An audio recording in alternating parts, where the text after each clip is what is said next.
a fused glass today for glass pendants. The glass pendants are like this, so you can put them on a necklace if you want to. These are just cheap necklaces that are meant for this type of thing that you can buy at Crafts Direct and Michael's and all that kind of stuff. This little ball goes off the end, so you can actually just put it right on there. You can go pick those up if you want to. You can also just on any necklace, you can just knock off whatever is on it and put this over the end of things too. So you can certainly do that. You can go, if you want to buy, these are like $1.99 or something like that. You can buy bookmarks that you can do these with. You can do keychains, all that kind of stuff. So whatever you can think of to do this for. These are some really good examples of what we're going to do. You should be able to see a pattern. Let's see if I can tip this without losing too much. Okay. So you can take a peek at that and see what they look like. You should be able to see a pattern that comes out into it, some kind of a design. These I have that were left here. These are very random. You can tell there wasn't really a design, so I kept them just to give you an idea of what I'm not looking for on some things. So pretty random. Much better if you can actually see a design to them. So what you're going to start with is just a little block of glass. This is the same size as these, so know that it's going to kind of pull in a little bit as you're working on them too. So imagine that it's going to do that, and the edges are going to kind of round out and everything. So be aware of that it's going to do that. I'm going to work up on here so that you can see a little bit better. You're going to want newspaper down underneath when you're working on this. There's newspaper behind the screen up there on the counter in the box. You can grab out just one sheet of this to cut on and work on. When you're working on this, and when you go to clean up later, it'll make it nice and easy to clean up. This glass can be used over and over and over again until it's okay, until it's gone. So don't throw it away into the garbage. Put it back into here so it can be used afterwards. When you go to clean this up, I want you to make sure that you just kind of pull the corners in on the newspaper so it kind of captures it inside of there to take to the garbage and throw away. Don't try to reuse this. And certainly once you get glass shards on there, don't go like this to take to the you're going to fly glass shards everywhere. So just throw these away in between. It's fine. If you're working on things and doing any cutting, you need to make sure that you're wearing safety glasses. There's lots of safety glasses under this cart right here on the bottom. If you're doing anything that would cause glass to go up in the air, make sure you do that. Sometimes too, it's good to have them on just as a reminder, like if I forget and I rub my eyes or something, you could have glass shards on your fingers too. This will like make you stop and go, oh, I shouldn't be doing that. So it's kind of nice to remember. So that being said, when it comes to cutting, you don't necessarily need to cut a lot when it comes to this because there's a lot in here that's already been cut up. You can probably find most of what you want to use inside of any of these or in the bottom of this. When you are digging through this, I need you to remember that this is sharp glass in here. Don't take your hand and rake through it because you're going to come out with a bunch of cuts on your hand. Grab another piece of glass and just kind of rake through it a little bit to look. There is lots of little pieces in there. There's also these, which are called stringers. Stringers look like spaghetti, basically, and that's exactly how you can treat them, is kind of working like that. When you want to cut it, just put your fingers close together when you want to snap it. Don't snap it up in the air, especially towards somebody's face, because a little shard could fly out. Just snap it down towards the table, and it will be fine. So they snap very easily. They make the nice lines on the designs, which works out really, really good.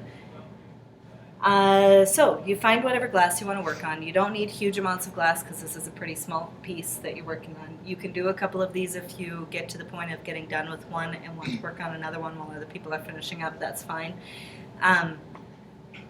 Probably no more than 2 to 3, but you have the option to do a few if you have time. When you are working on them then, so you start with the one sheet there. And if you do want to cut into a piece, I'll grab a bigger clear that I can cut on. The cutters, there's 2 different types of cutters here. There's only one of these. This actually belongs to me. It's a $40 cutter. It does work just a little bit better than the other ones, so if you do need to cut something pretty precisely, feel free to use it. There's also these.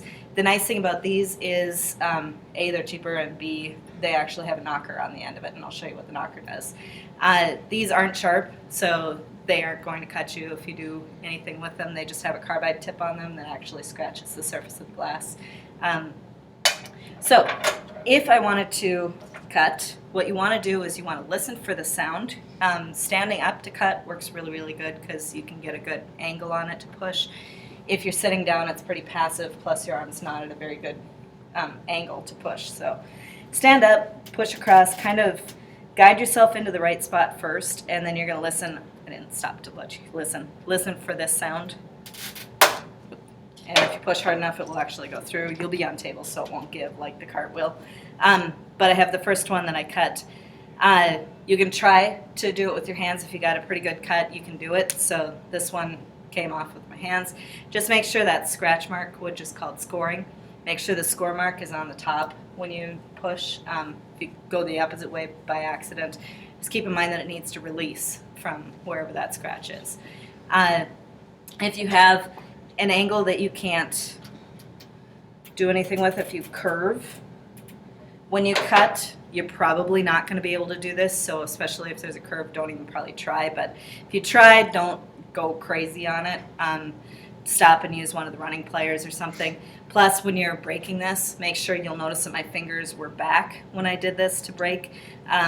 If you have your finger across it and break it, it might come and slice your finger. So make sure you have your fingers back when you work on it. This is especially if you're cutting or doing any breaking like this, make sure you have your glasses on. So with this one, I'm going to hit underneath where the score was. Usually, especially if you're working on a long piece of glass that you've done the cut on, you're going to start on one side, and it's called running with it. So you're going to start breaking it, and then you run it across to get the break to go all the way across. So now I'm just going to tap. I stay down near the table because it will release and probably fly. If you're way up here, it can smash when it goes down. So stay down close, tap underneath, it will let go.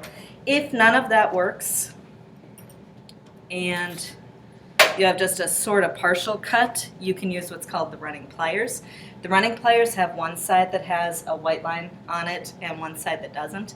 The white line is up and it lines up with where the cut mark was. So you just line that up, stay down again close to the edge, and just give it a little bit of pressure. What that has is two teeth on the top and one tooth on the bottom that's pushing underneath the cut marks. So that's what makes it break off of there. Make sure this keeps coming back, and this will kind of be our landing pad for everything for this, what's necessary during this. So got the cutters and the running pliers back there. There's only one of those, so make sure we just ask around if you need it. This is a nipping pliers. You probably won't need it for much if you're working on stained glass or something and you do a cut and like one little piece holds on. You can use a nipping pliers and kind of get that off of there, but this won't help you too much on this kind of stuff. So that's just around. Okay, and when you're cutting, if you don't cut it quite right the first time, the one thing I absolutely don't ever want to see is going across it several times. You should only cut once when you work on things. If you make a mistake and you didn't quite get all the way across or didn't quite get a good cut, just move over just a little bit and you'll be able to cut right next to it and do it again. What happens is if you go over that same line again, the first line got a few little shards coming off of it, and when you hit those shards with the end of this, it causes it to give little nicks in here, and that's what dulls these when it works on it. So, and again, these just go back in until we're as far as we can. I'm just going to grab out a few small pieces to create a design real quick. These will work.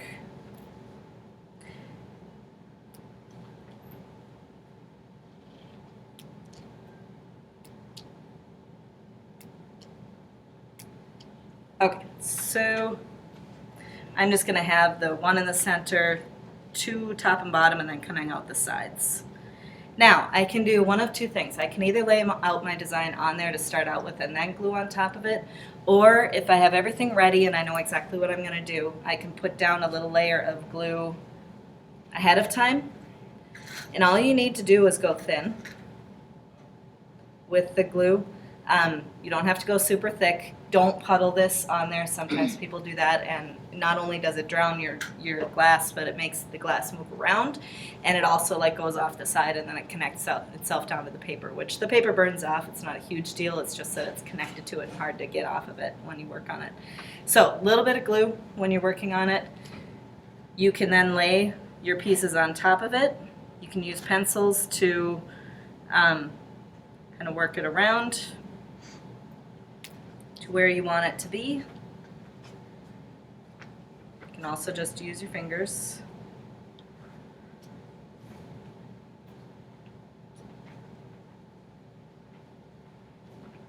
If you're not sure if it will hold itself in place afterwards, there's not a whole lot of glue that I just put on the top of it, so I can go back and add a little bit of glue. All you need is a little dab in a few spots. I'm going to dab at the corners and make sure the corners stay put where they should be. And by the way, these glue bottles are in very good shape. I want them to keep in good shape, so this is a kindergarten skill, is closing the cover and just wipe off the excess of it. If you keep doing that, these will stay perfect. Okay, if you don't and you leave them open, eventually that's when we have to dig into them and they get awful and you don't want to work with them. So just close them each day as soon as you're done with them. Get the little bit of glue off of there, put it back in here. It's all good. So here's just a pattern to start out with. This doesn't take very long to do, obviously, but I want you to kind of take your time and think about it a little bit. What you're going to do after you're done creating your piece and it's glued and waiting, you can draw out a perfect little picture of what it's going to look like afterwards and actually put in the colors. There's one set of colored pencils here. There's lots of colored pencils up in the drawer up in front there. Draw a picture of it, put your name, put period number that you're in, and that way we'll be able to work through it and find the pieces. This one is this one, so you can see how that was.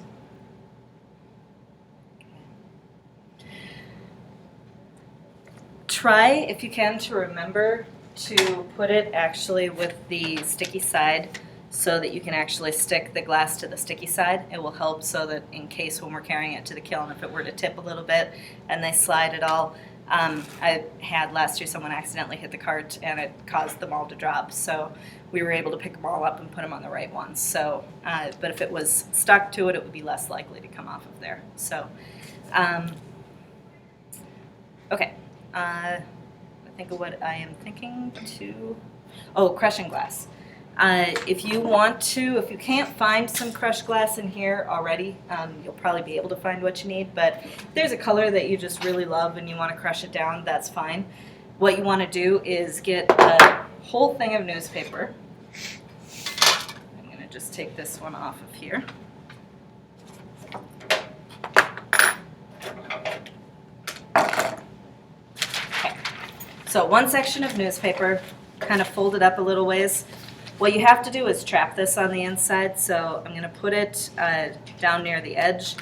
I'm going to fold in this way, fold in this way, fold in this way, so that when I crush it, I'm going to keep track of where it is so it's right there.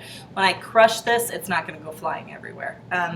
Do not crush this on the tables, crush it on the floor. So I'm going to just real quick to hit it a couple of times just to show you. What I would do is I would figure out where it is and then hit it on an angle. When you're hitting it down there, don't hit straight on because the blunt pressure will make it not break as easily. If you hit it with the corner, it'll crush it a lot easier. So get it to where it should be, right there. Hit it a couple of times. Open it up. Take a look. So it's crushed some.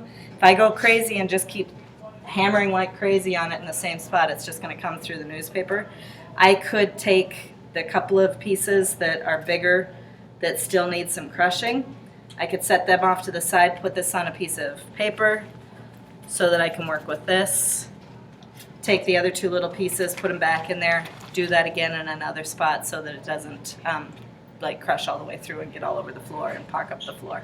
The reason not to do it on the tables is that it will put pock marks in the tables, and when people draw on this, they'll be able to see all that. So, questions?